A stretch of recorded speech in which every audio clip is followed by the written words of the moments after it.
자, 이번에는 25년 1회 전기기능사 CBT 문항을 같이 한번 보도록 하겠습니다.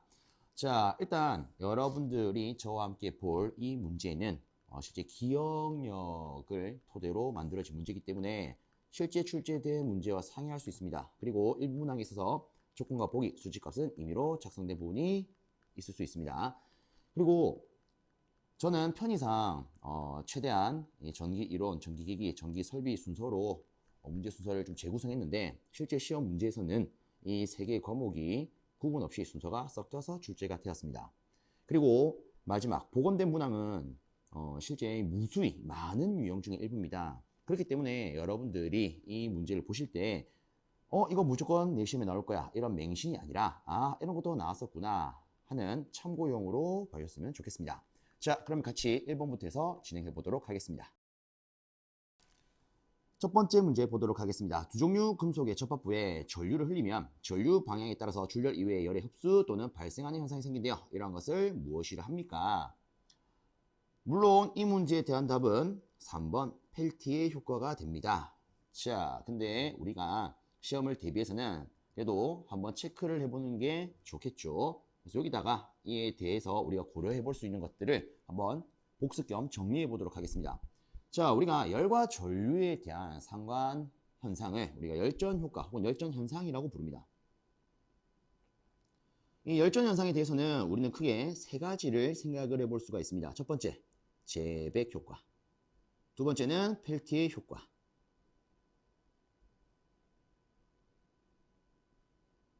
자, 다음으로 좀 드물게 나오지만 한 분이 더 있죠. 톰슨 형님. 그래서 톰슨 효과.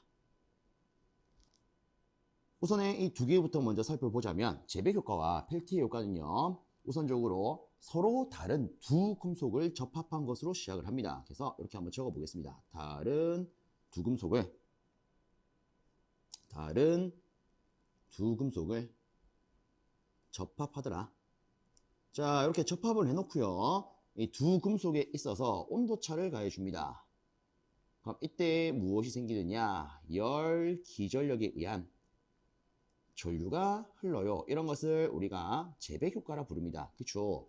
근데 펠티에는 반대죠. 반대로 온도차를 가는 게 아니라 여기 있는 전류를 넣어줍니다. 전류를 넣어주니까 두 금속의 접합부에서 각각이 열을 흡수한 현상, 흡열 반응과 열을 발생하는 현상, 발열 반응이 생기더라. 자, 이게 펠티 효과죠. 그래서 우리 여기 있는 지문을 다시 보면 두 종류 금속의 접합부에 있어서 전류 흘리니까 열의 흡수, 흡열과 발생 현상, 발열이 생기더라. 그래서 이놈이 답이 됩니다. 자, 일단 여기서 좀 더 세부적으로 나가면 우리가 이 재배 효과 같은 경우에는 이렇게도 부릅니다. 열전 온도계의 원리다. 그렇죠? 그 다음에 펠티의 효과 같은 경우에는 전자냉동의 원리더라. 이렇게도 말하죠. 그래서 전자냉동의 원리로 쓰이는 것은 하고 묻는 경우도 있죠. 그리고 이놈도 알아주시면 좋겠습니다. 그리고 한 가지만 더 하면 우리가 이 재배 효과를 썼을 때 여기에 있는 다른 두 금속을 접합한 것을 가지고 뭐라고도 하느냐, 얘를 열전대라고도 부릅니다. 그래서 실제 관련도 문제 중에 이런 게 있습니다. 재배 효과를 이용한 것은 뭐가 있다? 열전대가 있다. 뭐 이런 것들. 자, 이렇게 하면 재배 효과와 펠티 효과는 정리가 끝납니다. 그럼 이제 마지막으로 남아있는 톰슨 형님 봐야겠죠?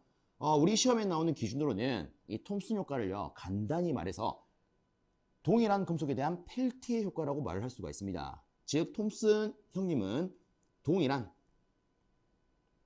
두 금속을 붙여요. 그리고 여기다가 무슨 짓을 하시느냐, 똑같이 전류를 흘립니다. 전류를 흘리니까 미세하게나마 흡열 반응과 발열 반응이 생기더라. 이게 톰슨 효과죠. 그래서 실제 이런 문제가 나오면 제일 첫 번째로 여러분들이 두 종류의 금속인지 동일한 금속인지 요거를 잘 체크하셔야 됩니다. 아시겠죠? 그래서 만약에 이 문제에서 동일한 두 개의 금속을 썼다. 뭐 이렇게 되어 있다면 우리가 요거를 고려할 수 있겠죠. 그렇죠? 물론 여기 선지에는 없지만 우리가 이런 것도 고려해 볼 수 있을 겁니다. 자, 그래서 요거 다시 한번 보심으로써 잘 잡아주시고요. 다음 문제 보도록 하겠습니다. 두 번째입니다. 전류에 의한 자기장의 세기를 구하는 비오사바리의 법칙을 옳게 나타낸 것은 하고 물었습니다. 그렇죠? 자, 우선에 우리가 한 가지를 체크를 하면 여기 있는 이 비오사바리의 법칙은 전류에 의한 자기장의 세기를 결정하는 법칙입니다. 그렇죠. 때때로 이런 게 나올 수 있겠죠. 다음 중 자기장의 세기를 결정할 수 있는 법칙을 골라라. 그러면 비오사바르의 법칙이에요. 근데 실제 이 비오사바르 법칙의 꼬라지가 조금 더럽습니다. 그렇죠. 여기서 바로 답을 체크하자면 요 놈이에요. 그래서 좀 더 정확하게 말하면 우리 어떤 도선에 흐르는 전류가 있는데 그 전류가 아주 미소 길이에 대해서 작용한대요. 그 미소 길이, 자 미소 길이가 요거죠. 아주 작은 길이에 대해서 작용을 할 때 이 길이에 대한 전류가 한 지점에 대해서 당연히 미소한 자개를 만들 겁니다. 그에 대한 공식을 이렇게 쓰죠. 미소 자개는 요 미소 길이에 있다가 전류 곱하고 사인 세타 한 다음에 4파이 r 제곱을 나누어 주더라. 그럼 이때 r 제곱은 실제 측정하고자 하는 포인트까지 거리가 될 겁니다. 근데 요 같은 경우에는 우리가 이 수식을 온전히 그대로 챙긴다? 솔직한 말로 조금 골 아픕니다. 그죠? 그래서 여러분들 입장에서는 포인트를 잡아가시는 게 어떨까 싶어요. 자, 포인트는 첫 번째, 여기에 사인이 들어가더라. 그리고 숫자는 4와 2가 있더라. 그래서 요거만 포인트를 잡으신다면 이런 문제 나왔을 때 분모에 4가 있고 2가 있더라. 그 다음에 분자에는 사인이 있더라. 해서 요걸 찾으면 4, 2, 사인 있는 1번을 바로 고를 수 있겠죠. 그래서 이런 식으로 포인트를 잡아가서 고르는 형식으로 챙기시면 좀 더 쉽게 들어갈 수 있지 않을까 싶습니다. 다음으로 세 번째 문제 보도록 하겠습니다. 다음 중 상호 작용되는 관계로 옳지 않은 것은? 라고 물었습니다. 자, 일단 여기 보면 네 가지 선지에 있어서 두 개씩 뭔가 짝지어진 걸 볼 수가 있습니다. 요거를 전반적으로 봤을 때 이런 걸 볼 수가 있을 것 같아요. 이 전압은 우리가 다르게 일단 기전력이라고 부를 수가 있습니다. 그쵸? 보니까 기전력 대 기자력, 전류 대 자속. 혹시 뭐 떠오르는 거 없을까요? 자, 우리가 요걸 봤을 때 이러한 것을 떠올릴 수 있을 것 같아요. 전기 회로와 자기 회로에 대한 거다. 그쵸? 실제 우리는 이 전기 회로와 자기 회로에 있어서 서로 대응되는 관계를 다룹니다. 자, 일단 필요한 거 위주로 한번 체크를 하면 전기 회로에서 실제 도선을 따라 흐르는 전류가 있어요. 전류에 대응되는 게 자기 회로에서 뭐가 됩니까? 자속이 되죠. 그렇죠? 자, 그 다음에 이 전류가 흐르려면 당연히 기전력이라는 친구가 필요합니다. 그렇죠? 제가 지금은 V라고 한번 적어 볼게요. 그럼 이때 이에 대응되는 것은 뭐가 있더라? 기자력이 있더라. 이걸 우리가 NI 이렇게 표현할 수 있다. 그죠? 단위는 암페어 턴 또는 암페어가 될 겁니다. 자, 그 다음으로 이 전류의 흐름을 방해하는 요소도 떠올릴 수 있겠죠. 이게 누굽니까? 바로 전기 저항. 그쵸? 자, 일단 전기 저항을 제가 R이라고 적을 건데 여기서 이놈에 대한 공식도 다시 보겠습니다. 이 전기 저항 R은요, 로우, 즉 고유 저항에다가 S분의 L 이렇게 쓸 수가 있어요. 근데 우리가 알기로는 이런 것도 있습니다. 고유장의 역수를 도전율로 취급하기 때문에 도전율 면적분의 L. 그쵸? 그러면 이때 이 친구가 뭐였다? 도전율이 된다. 자, 그러면 이에 대응되는 자기회로의 요소는 자기저항을 생각해 볼 수 있습니다. 그쵸? 자기저항, 이놈의 꼬라지가 어떻게 됩니까? 이 친구는 뮤 S분의 L이 된다. 그죠? 그리고 단위도 간혹 묻습니다. 단위는 어떻게 됩니까? 암페어 턴 퍼 웨버가 돼요. 그쵸? 자, 그럼 요걸 가지고 보면 도전율 자리에 지금 누가 들어가 있습니까? 투자율이 들어가 있습니다. 그러면 도전율에 대응되는 게 뭐가 된다? 투자율이 된다. 요걸 또 볼 수가 있죠. 그러면 이걸 가지고 우리가 한번 체크를 해보면 이놈은 서로 대응되는 거 맞네. 대응되는 거 맞네. 도전율, 투자율 방금 했죠. 대응되는 거 맞네. 그럼 답은 자연스레 1번이 될 겁니다. 물론 우리가 좀 생각을 했을 때 실제 뭐 자화율에 대응되는 거 하면은 뭐 예를 들어 전개와 자개를 가지고 생각한다면 자개에 대한 것 중에 자화율이 있다라고 했을 때 우리가 전개로 취급하면 분극률이 있더라 이렇게 볼 수 있겠죠. 그래서 얘는 확실히 아니라는 걸 볼 수가 있겠습니다. 자, 이 정도로 마무리하고 다음 문제 보도록 하겠습니다.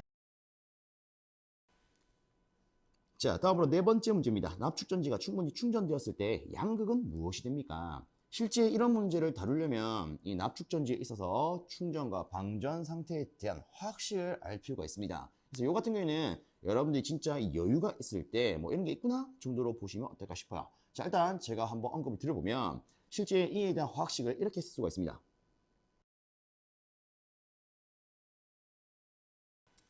자, 이 기준에서 이렇게 하면 방전 기준이 되는 거고요. 이렇게 하면 충전 기준이 됩니다.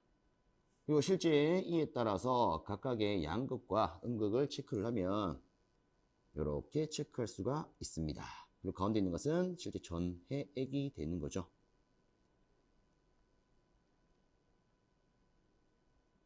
자, 그럼 여기서 뭐 몇 가지만 조금 체크를 하자면 여기 있는 PbO2를 우리가 이산화납이라고 불러요. 그리고 이 친구를 우리는 황산이라고 부릅니다. 그 다음에 이 친구를 황산납이라고 부르죠. 자, 일단 요 놈을 안다라고 했을 때 지금 무엇을 물어보고 있습니까? 양극을 묻고 있습니다. 어떨 때? 충분히 충전되었을 때. 그럼 이 경우에 양극은 요거 아니겠습니까? 이산화납. 그래서 답은 1번이 되겠습니다. 그래서 이런 게 있구나. 참고적으로 한번 봐주시고요. 다음 문제 살펴보도록 하겠습니다. 다음으로 5번째 문제입니다. 정전 흡입력은 인간 전압의 몇 승에 비례합니까? 라고 물었습니다. 그럼 우리는 이 정전 흡입력에 대한 공식을 떠올릴 필요가 있어요. 그렇죠? 자, 일단 이 정전 흡입력 제가 이렇게 적었는데 실제 요거를 우리가 다르게 말하면 단위 면적당 힘이라고 표현할 수도 있습니다. 자, 이에 대표적인 수식을 하나 떠올리면 요거죠. 단위는 뉴턴 퍼 미터 제곱 해놓고 2분의 1 입실론 2의 제곱. 자, 근데 지금 물어본 것은 인간 전압에 대해서 어떤 관계입니까? 이렇게 물었습니다. 그럼 당연히 우리는 얘를 전압 기준으로 바꿔줄 필요가 있어요. 자, 우리가 배우는 것 중에 이런 게 있습니다. 전개와 전압, 다르게 전위. 이놈들은 이런 관계가 있더라. 그쵸? 자, 그럼 요걸 토대로 보면 전개는 R분의 V로 표현할 수 있습니다. 얘를 여기다가 접목을 한다라고 치면 이렇게 쓸 수가 있겠죠. 이에 따라서 우리는 이런 걸 확인할 수 있습니다. 전압의 제곱에 비례한다. 그렇죠? 이렇게 해서 답은 2번 고를 수 있겠습니다. 자, 이어서 6번째 문제입니다. RLC 직렬 공진회로에서 최대가 되는 것은? 하고 물었어요. 자, 그럼 우리가 이 공진회로에 대해서 한번 살펴볼 필요가 있겠다. 그죠? 자, 일단 저는 RLC 직렬 공진을 기준으로 필요한 거 한번 체크를 해보도록 하겠습니다. 자, 첫 번째, 공진 조건이 있어요. 직렬 공진 회로가 되기 위한 조건. 이건 어떻게 됩니까? 오메가 L과 오메가 C분의 1이 같더라. 그쵸? 그럼 이에 따라서 우리가 두 번째로 고려할 수 있는 거, 공진 각주파수가 있습니다. 자, 공진시의 각주파수, 요 놈은 이렇게 표현할 수 있겠죠? 요 수식을 그대로 이항을 하면 루트 LC분의 1이다. 그쵸? 자, 그 다음으로 또 고려할 수 있는 것은 공진 주파수가 있습니다. 이때 공진 주파수는 어떻게 표현됩니까? 2 파이 루트 LC분의 1로 표현이 되어요. 그쵸? 자, 그 다음으로 우리가 살펴볼 것은 이 직렬 공진 회로에 대한 특성입니다. 직렬 공진이 되면은 이 회로는요, 임피던스가 최소가 되지요. 그에 따라서 전류는 최대가 될 거다. 그쵸? 일단 답은 나왔습니다. 지금 6번째 문제에서 물어보는 게 뭐예요? 직렬 공진회로에서 최대가 되는 거. 답은 3번 전류가 되겠네요. 자, 그 다음으로 우리가 또 떠올릴 수 있는 거 선택도라는 게 있죠. 자, 얘는 이렇게 표현할 수 있습니다. R분의 1 루트 C분의 L이다. 그쵸? 자, 그 다음으로 우리가 간단히 살펴볼 것은 병렬 공진이 됩니다. 근데 실제 이런 게 있어요. 여기 제가 빨갛게 쓴 이 놈은요, 병렬 회로에 있어서 공진 상태가 됐을 때 나타나는 값과 똑같습니다. 다만 아래쪽에 있어서 나타나는 특성이 달라요. 얘들이 어떻게 된다? 반대가 됩니다. 자, 그래서 실상 이 병렬 공진 회로 같은 경우에는 어드민터스가 최소가 됩니다.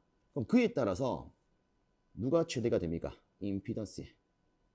그쵸? 어드민터스와 임피던스는 역수 관계이기 때문에, 그러면 다시 한 번 더 생각했을 때 이제 임피던스가 최대가 되네. 그러면 전류가 어떻게 됩니까? 최소가 또 될 수가 있겠죠. 자, 그리고 뭐 예를 들어 병렬 공진 회로에 대해서 선택도를 묻는다. 그럼 어떻게 하면 됩니까? 위에 요 놈이 반대로 나오는 것처럼 얘도 반대로 뒤집어주면 됩니다. 이렇게 되겠죠.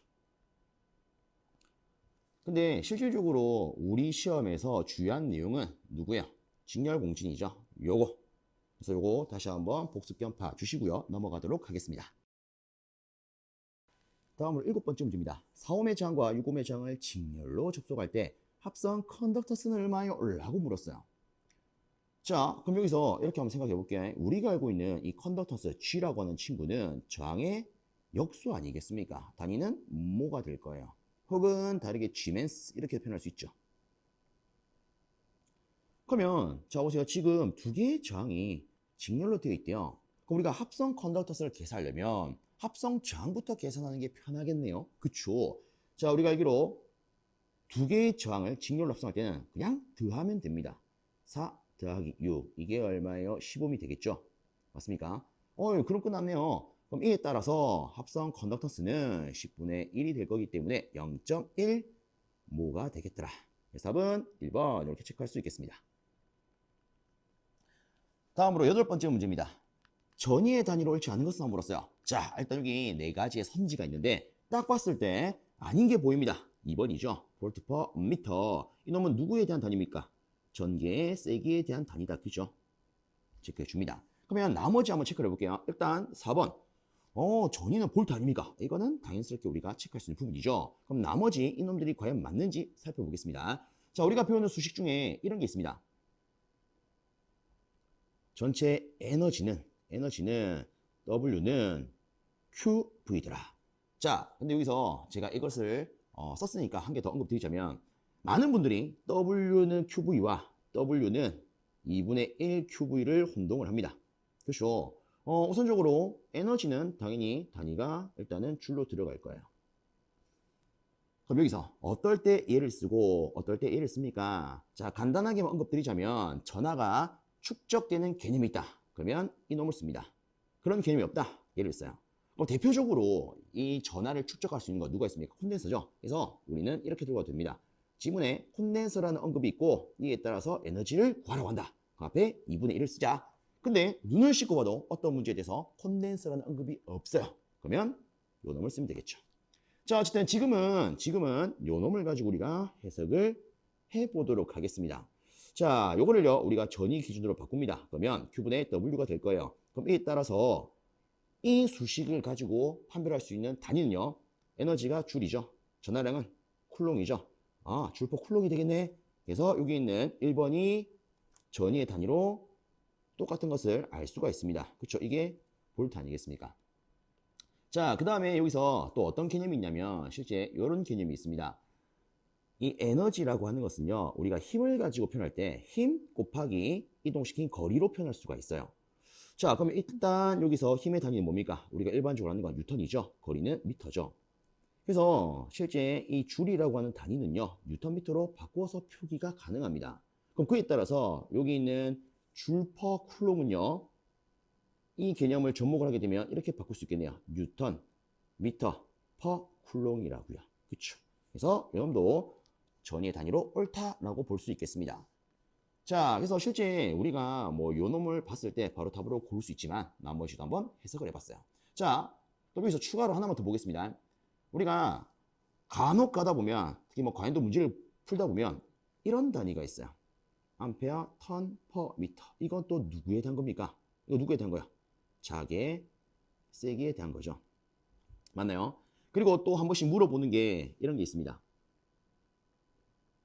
페럿 퍼 미터와 헨리 퍼 미터. 이건 또 누구에 대한 단위예요? 자, 페럿 퍼 미터라고 하는 것은요. 유전율에 대한 단위가 되고요. 그렇죠. 우리가 입실론이라고 표현하는 거. 헨리 퍼 미터는 투자율에 대한 단위가 됩니다. 그래서 이런 것들도 실제 나왔던 친구들이기 때문에 여러분들 이 문제 보시면서 아, 이런 것도 있었지. 한번 상기를 시켜주세요. 아시겠죠? 자, 다음으로 9번째 문제 보도록 하겠습니다. 저항 3옴 자체 인덕턴스 10.6mH 직렬로 연결된 회로에다가 주파수 61Hz 500V의 교류 전압을 인가했대요. 이때 전류는 하고 물었습니다. 자, 일단 우리가 전류에 대해서 한번 생각을 해보면 여기 봤을 때 임피던스를 뽑아낼 수 있는 요소를 줬어요. 그리고 전압을 줬습니다. 그러면 전류는 임피던스 분의 전압을 하면 되겠구나. 우리가 이걸 돌릴 수 있겠죠. 그렇죠? 자, 그럼 이에 따라서 저는 바로 이렇게 들어가 볼게요.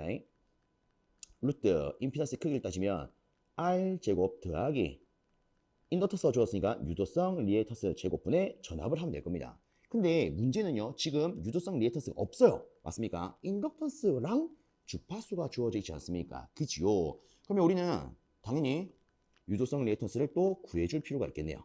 자, 우리가 알고 있는 유도성 리에이터스는 오메가 L로 표현이 됩니다. 근데 좀 더 한 단계 더 나가면 2파이 F L로 쓸 수가 있죠. 그럼 지금 주파수와 인덕터스가 다 주어졌으니까 2파이 60 곱하기 10.6 곱하기 10의 마이너스 3승 해주면 이 값을 구할 수 있겠네요.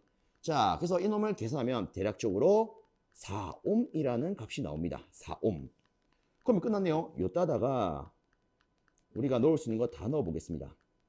저항은요, 3옴이에요. 유도성 레지스턴스가 4옴입니다. 그쵸? 그 다음에 전압. 그래서 계산을 하시게 되면 얘가 100A가 나오게 됩니다. 할 수 있겠죠? 자, 다음 문제 살펴보도록 하겠습니다. 다음으로 10번째 문제입니다. YY 결선 회로에서 선간 전압이 200V일 때 상전압은 얼마요? 라고 물었어요. 자, 그럼 여기서도 우리 하나 조금 돌려보도록 하겠습니다. 자, 우리가 알아야 되는 게 이런 게 있어요. 삼상결선에 대해서 공식들. 우선에 Y결선을 기준으로 먼저 보겠습니다. Y결선은요, 이런 특징이 있습니다. 순간전압은 상전압의 몇 배가 되더라? 루트 3배가 되더라. 위상은 30도가 되더라. 맞나요? 다만 선전류는 상전류랑 같더라. 그쵸? 자, 그 다음에 우측에다가 델타 결선도 한번 적어 볼게요. 자, 델타 결선은 어떻게 됩니까? 이놈의 관계가 반대로 표기가 됩니다. 그래서 순간전압은 상전압과 같아요. 다만 전류가 이 꼬라지를 따라가죠. 선전류는 루트 3 상전류. 다만 위상도 반대로 이렇게 됩니다. 자, 그 다음에 이놈을 묶어가지고 우리가 삼상전력 한번 볼게요. 삼상전력 P3라고 표현하겠습니다. 자, 우리가 뭐 피상전력 기준으로만 한번 표현을 해본다면 얘는 두 가지 기준이 있어요. 하나는 상을 기준으로 계산하는 경우, 하나는 선을 기준으로 계산하는 경우. 자, 저는 이렇게 놓겠습니다. 우리가 지금 쓰고 있는 게 뭐예요? 삼상전력이다. 그죠? 한 번씩 요 앞에 3이 들어가는지 루트 3이 들어가는지 혼동을 하시는 경우가 있습니다. 요거를 이렇게 한번 잡아보세요. 자, 얘는 상전압 상전류 기준이에요. 그렇죠? 어쨌든 상을 기준으로 합니다. 얘는 선간전압 선전류예요. 선을 기준으로 합니다. 자, 상을 기준할 때는 이름 그대로 상 앞에 뭐가 있어요? 3이 있죠? 그래서 3을 그대로 적어주시면 돼요. 아시겠습니까? 그래서 상 기준이라면 우리가 보고 있는 게 삼상전력이기 때문에 3을 그대로 써요. 그럼 선은요? 일단 우리가 하고 있는 게 삼성전력 아니겠습니까? 3 적어줍니다. 다만 선 기준이기 때문에 여기다가 선을 하나 붙이자. 그래서 루트 3이에요. 아시겠죠? 그래서 기본적으로 이 삼상결선은요. 재미나게도 삼상결선이기 때문에 숫자가 3이 다 들어갑니다. 그쵸? 근데 여기서 좀 더 구분을 하자면 선 기준으로 표현할 때는 루트가 다 들어가요. 자, 우리가 방금 봤던 거 이놈 선 기준이니까 루트 들어갔지 않습니까? 자, 그럼 얘도 보세요. 선전류를 구하니까 루트가 들어가고 선간전압을 구하니까 루트가 들어가더라. 그쵸? 그래서 선 기준할 때는 루트가 들어간다는 거 잘 잡아주시길 바랍니다. 자, 그 다음에 하나만 더 보면 델타 결선에서 이런 게 있습니다. 우리가 이 삼상을 잘 쓰다가 한 상이 나가리가 한 상이 고장이 났대요. 그럼 이때 두 개의 상을 가지고 정확하게는 뭐 두 대의 전원을 가지고 우리가 삼상 전력을 지속해서 공급할 수 있습니다. 그럼 이때 이렇게 할 수 있는 결선을 뭐라고 합니까? V결선이라고 하지요. 맞나요? 자, V결선에서 우리가 챙겨야 되는 건 크게 세 가지가 있습니다. 하나는요. V결선 시의 전체 전의 용량. 이건 어떻게 됩니까? 한 상을 기준으로 했을 때 루트 3배가 돼요. 그쵸? 두 번째, 이용률. 자, 이용률을 묻는다. 0.866이죠. 그 다음에 세 번째, 고장 전과 출력을 비교하는 출력비. 출력비를 물으면 0.577. 그래서 퍼센트로 하면 86.6%, 57.7%가 됩니다. 자, 한 가지만 더 적을게요. 얘는 고장 전과 비교입니다. 그래서 뭐 고장점과 어떻게 하겠다라고 하면 요 놈을 돌릴 수 있겠죠. 자, 그래서 이렇게 삼삼결선에 대한 내용 기억해 주시고요. 그럼 다시 본론으로 돌아가겠습니다. 자, y결선에서 선간전압 주고 상전압 물었어요. 그러면 여기 있는 수식을 딱 떠올려가지고 지금은 크기만 계산하면 될 것 같아요. 그쵸? 그럼 요거 딱 쓰겠습니다. 자, 쓰긴 쓰되 바로 상전압 기준으로 바꿀게요. 루트 3분의 선간전압 아니겠습니까? 근데 여기 선간전압이 얼마예요? 200. 그럼 그대로 넣어서 계산기 두드리면 되겠죠? 그러면 115V 정도가 나올 거예요. 자, 다음으로 11번째 문제입니다. 1cm당 권수가 10인 무한길이 솔레노이드에서 1A 전류가 흐르고 있을 때 솔레노이드 외부 자기의 세기나 물었습니다. 자, 여기서 초점을 잡으셔야 되는 것은 여기야. 외부 묻는다. 이거. 자, 그럼 여기서 제가 이에 대해서도 한번 좀 언급을 드리는 게 좋겠다. 그죠? 자, 그럼 저는 이렇게 보겠습니다. 도체 형태에 따른 자기의 세기. 자, 일단 도체 형태에 따른 자기의 세기는요. 저는 이렇게 들고 가셨으면 좋겠어요. 무한 직선 도체를 기준으로 합니다. 무한 직선 도체. 자, 무한 직선 도체에 의한 도선 외부의 자개는 L분의 NI가 하나 있고요. 그 다음에 하나 더 2πR분의 NI가 있습니다. 물론 단위는 이거 봤을 때 암페어 턴 퍼 미터가 나와요. 자, 근데 여기서도 많은 분들이 어떨 때 L 기준을 쓰고 어떨 때 2πR 기준을 씁니까? 혼동을 하는 경우가 있습니다. 자, 이걸 이렇게 잡아드릴게요. 실제 L을 쓸 때에는 지문의 차로에 길이라는 언급이 있을 때. 그래서 간단하게 길이라는 조건이 있으면 L분의 NR을 쓴다. 그럼 2πR은요. 길이라는 언급이 없을 때 쓴다라고 보시면 됩니다. 실제 이 R을 우리가 도선 중심으로부터의 거리 혹은 도선 중심으로부터 떨어진 위치 뭐 이런 식으로 표현할 수가 있습니다. 아시겠죠? 그래서 길이가 주어지면 L 기준, 길이가 주어지지 않으면 2πR 기준이다. 이렇게 잡아가시길 바랍니다. 자, 이렇게 해놓고요. 두 번째, 원형 코일 중심 자기 한번 보겠습니다. 실제 우리가 이 무한직선 도체에 대한 공식을 잡고 있으면 나머지도 쉽게 들고 갈 수가 있어요. 자, 이에 대한 자기의 세기는 어떻게 하면 되느냐. 우리 방금 했던 공식 중에 요거 있죠. 요거. 여기서 분모에 대한 가운데 것만 지워줍니다. 요 가운데 것만 딱 지워요. 그러면 요런 형식, 그러면 요런 꼬라지가 나올 겁니다. 2R분의 NI예요. 그렇죠? 그래서 가운데 있는 파이만 없으면 이가 나와요. 자, 그 다음에 세 번째는 솔레노이드 기준이 됩니다. 솔레노이드가 두 가지가 있어요. 어떤 게 있냐면 무한장 솔레노이드가 있고요. 환상 솔레노이드가 있습니다. 자, 무한장 솔레노이드는요. 길이가 무한히 길기 때문에 그에 따라서 우리는 L분의 NI 이 길이 기준의 수식을 가지고 해석을 할 수가 있습니다. 근데 환상 솔레노이드는 뭡니까? 무한장 솔레노이드 일부를 잘라서 도너츠처럼 말아놓은 거랑 같죠. 그래서 얘는요, 실제 L분의 NI로도 표현할 수 있지만 2πR분의 NI라고도 표현할 수가 있습니다.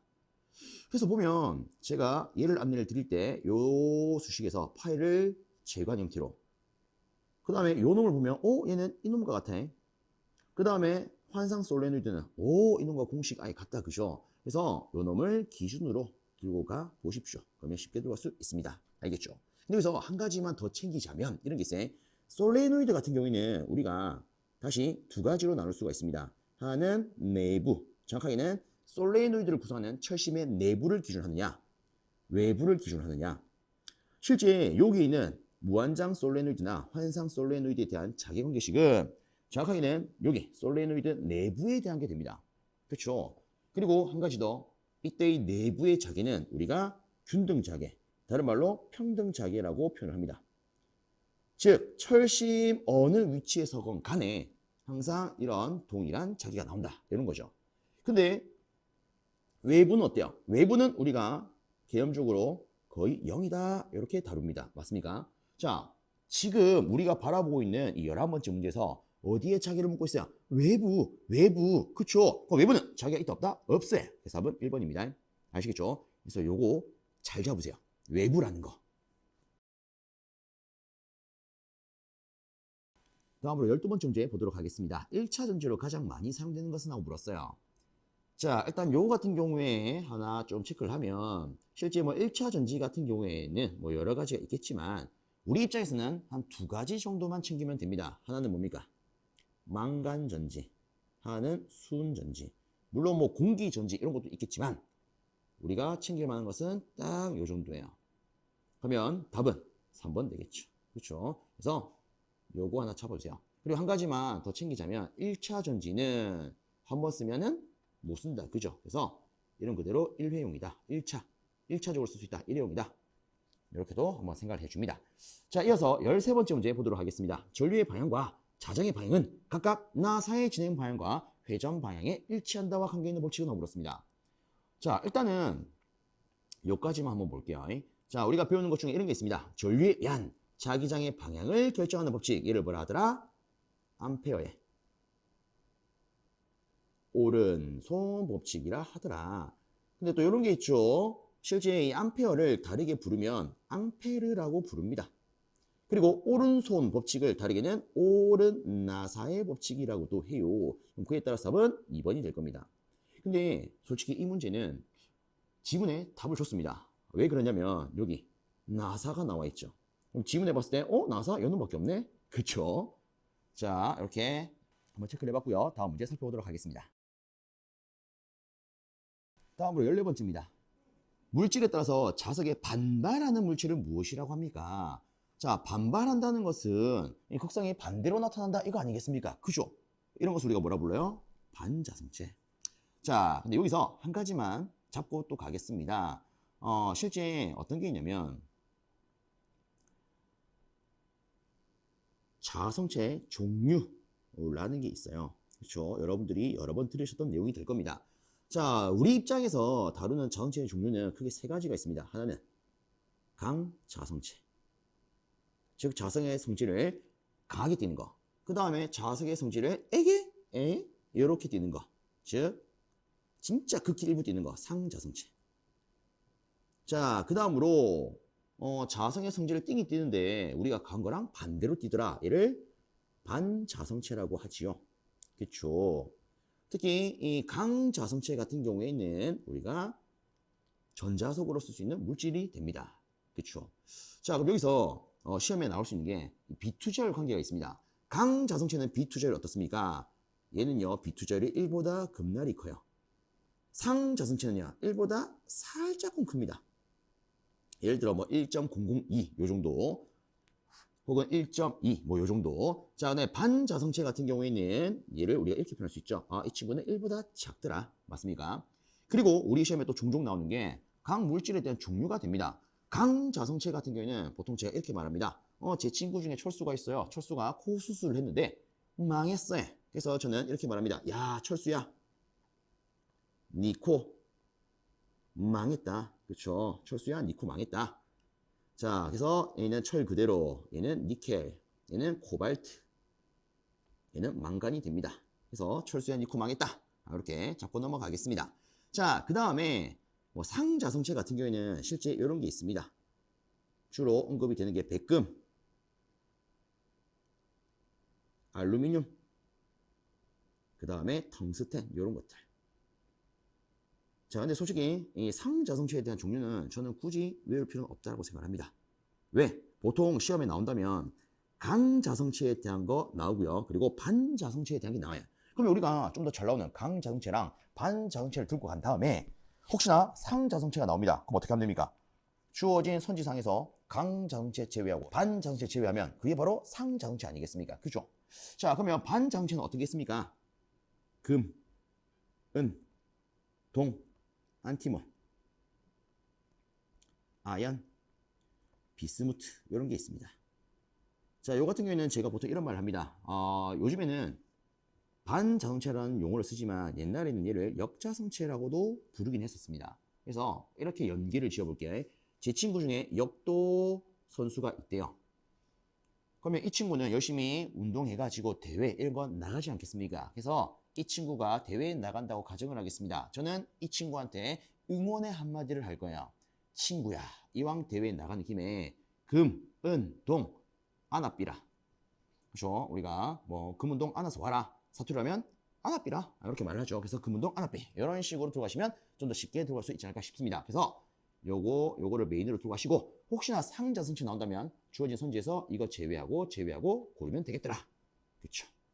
자, 이 정도로 마무리하고요. 다음 문제 살펴보도록 하겠습니다. 다음으로 15번째 문제입니다. 기전력이 4V고요. 내부장이 0.25민 전지 10개를 직렬로 접속을 하고요. 그리고 두 극 사이에 부하장을 접속을 했더니 4A 전류가 흘렀대요. 이때 외부장은 얼마입니까? 라고 물었습니다. 간단히 표현을 하면 이런 거 아니겠습니까?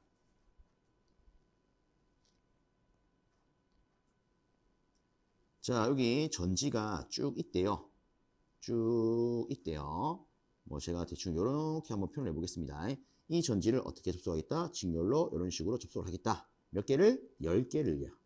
근데 한 놈에 대해서 기전력이 4V고 내부장이 0.25입니다. 그럼 얘도 일단은 똑같다 이렇게 볼 수 있겠죠. 이 상태에서 어떻게 한 겁니까? 두 극, 즉 여기가 마이너스 여기가 플러스라면 두 극 사이에 어떻게 했다? 부하장을 달았다.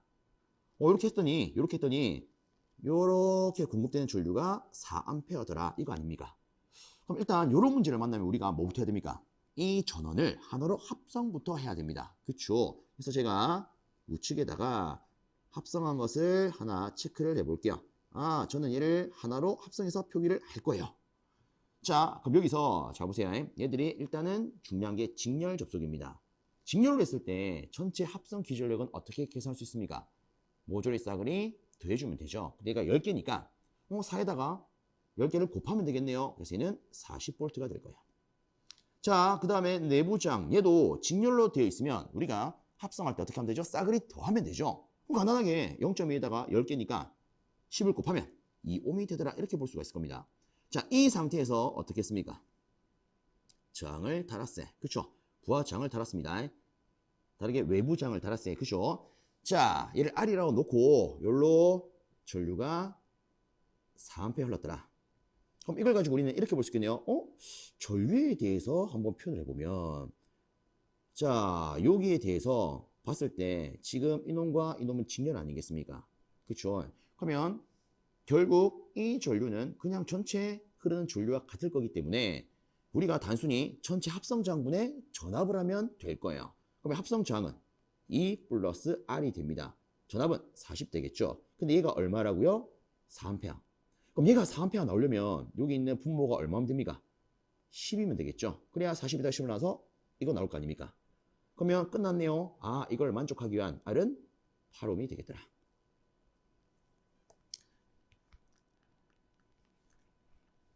다음으로 16번째 문제 보도록 하겠습니다. 다음 내용의 빈칸에 들어갈 말로 옳은 것은 하고 물었어요. 자, 보니까 중첩의 원리가 나왔습니다. 중첩의 원리는 여러 개의 전원을 갖는 회로에서 어떤 저항에 가해지는 전압과 전류는 각각 독립된 전원에 의한 전압과 전류합과 같다라는 것으로 이를 적용하는 경우에 전압원은 어떻게, 전류는 어떻게 해야 된다. 이렇게 되어 있습니다. 실제 우리가 이런 게 있어요. 중첩의 원리를 쓸 때는 어떤 하나의 전원을 기준으로 잡았을 때 다른 기타 전원은 제거를 해줄 필요가 있습니다. 그럼 이때 어떻게 합니까? 간단합니다. 전압원을 제거해주고 싶어요. 전류원을 제거해주고 싶어요. 그럼 쉽게 생각해 볼게요. 전압원을 제거를 한다는 것은 V를 0으로 한다는 거 아니겠습니까? 전류원을 제거한다는 것은 I를 0으로 한다는 거 아니겠습니까? 자, 우리가 기본적으로 배우는 내용 중에 정확하게 직류회로에서 다룬 내용 중에 이런 게 있습니다. 전류를 0으로 하려면 그 부분을 어떻게 하면 되더라? 개방을 하면 되더라. 그렇죠? 전압을 0으로 하려면 어떻게 하면 되더라? 그 부분을 단락을 시키면 되더라. 맞나요? 자, 그래서 이 문제는 요거를 묻는 문제가 됩니다. 다시 전압원은 어떻게 한다? 단락. 그러면 여기 있죠. 전류는 어떻게 한다? 개방. 그럼 답은 4번 되겠네요. 자, 그래서 이렇게 한번 체크를 해봤고요. 다음 문제 이어서 보도록 하겠습니다. 다음으로 17번째 문제 보도록 하겠습니다. 단상 200V의 교류 전압을 회로에 인가할 때 30도만큼 위상이 뒤진 10A의 전류가 흐른다고 합니다. 이 회로의 역률은 몇 프로입니까? 라고 물었어요. 자, 일단 우리가 단순히 이 지문의 조건을 가지고 보면 이렇게 생각할 수 있을 겁니다. 전압이 주어졌고 전류가 주어졌네. 그럼 이걸 가지고 임피던스를 계산할 수 있겠구나. 그럼 우리가 임피던스를 계산할 수 있다면 역률은 임피던스 크기분의 저항하면 되겠네. 그쵸? 근데 자, 여기 지문을 잘 보시면 교류 전압은 그냥 200V라고 줬어요. 얘를 회로 인가하면 전류는 30도만큼 위상이 뒤진대요.